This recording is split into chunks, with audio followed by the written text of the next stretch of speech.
अच्छा, ये drama case number 9 है, इसकी एक क्लिप ये पहले आप हिम्मत देखें। करके रिपोर्ट लिखवाने आई हूँ। तलाक पे लेक्चर सुनने नहीं आई। आप प्लीज मेरी एफआईआर काटें। ओ बीबी, वाकये के फौरन बाद आपको मेडिकल करवाना चाहिए था, वो भी नहाए बगैर। अंदर बड़े अच्छे तरीके से बताया गया है कि खुदा न खास्ता अगर आपके साथ कोई भी ऐसा वाक़या हो जाता है तो आपको क्या करना चाहिए, और एक सोशल अवेयरनेस दी गई है इस हवाले से। बहुत अच्छी बात है। अब इस हवाले से वैसे तो बहुत सारे फ्लॉज हैं इस स्टोरी के अंदर, लेकिन ख़ास तौर के ऊपर मेडिकल लीगल एग्जामिनेशन के बारे में हम बात करते हैं। यानी कि अगर आपके साथ कोई भी ऐसा वाक़या हो जाता है तो आपको फ़ौरन से उसको रिपोर्ट करना चाहिए।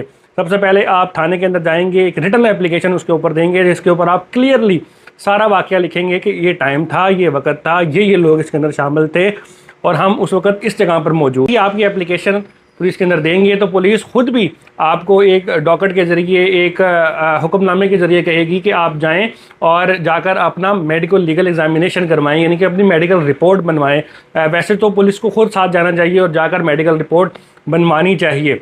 तो आपने फ़ौरन जाना है और अपनी मेडिकल रिपोर्ट बनवानी है। अगर कोई भी इशू आता है, पुलिस आपको डॉकेट इशू नहीं करती या मेडिकल एग्जामिनर आपका जो मेडिकल एग्जामिनेशन करने से इनकार कर देता है, तो आपने फ़ौरन अदालत में जाना है और अदालत से एक एप्लीकेशन लिखनी है कि जी मेरा मेडिकल नहीं किया जा रहा, और अदालत फ़ौरन ही ऑर्डर कर देगी कि आपका मेडिकल किया जाए। हाँ, हम जानते हैं कि कई केसेस के अंदर लेट हो जाती है, क्योंकि ऐसे वाक़े के बाद ज़ाहिर सी बात है कि आप इतने शर्मिंदा होते हैं या आपका ख्याल ये होता है कि मैं किसी को बताऊं ही ना, और अगर बता भी दूं तो बड़े आराम से या बड़े तरीके से आप इसको बताने की कोशिश करते हैं, तो जिसकी वजह से कई घंटों की लेट भी हो सकती है और कई दिनों की भी लेट हो सकती है। लेकिन जैसे ही आप स्टेबल हों, जैसे ही आपको मौका मिले, आप वैसे ही ये काम कर लें।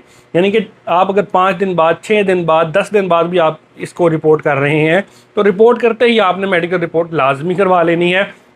वैसे तो ऐसे केसेस के अंदर 48 से 72 घंटे के अंदर अंदर अगर आप करवाते हैं, और ख़ास तौर के ऊपर आपको नहाने से मना इसलिए किया जाता है कि जो डीएनए दूसरे शख्स का आपकी बॉडी के ऊपर मौजूद है उसका एक एविडेंस बना लिया जाए। जो कपड़े आपने पहने हुए हैं उनके ऊपर ज़रूर कोई ना कोई निशान लगा हुआ होगा, कहीं से कपड़े फटे हुए होंगे।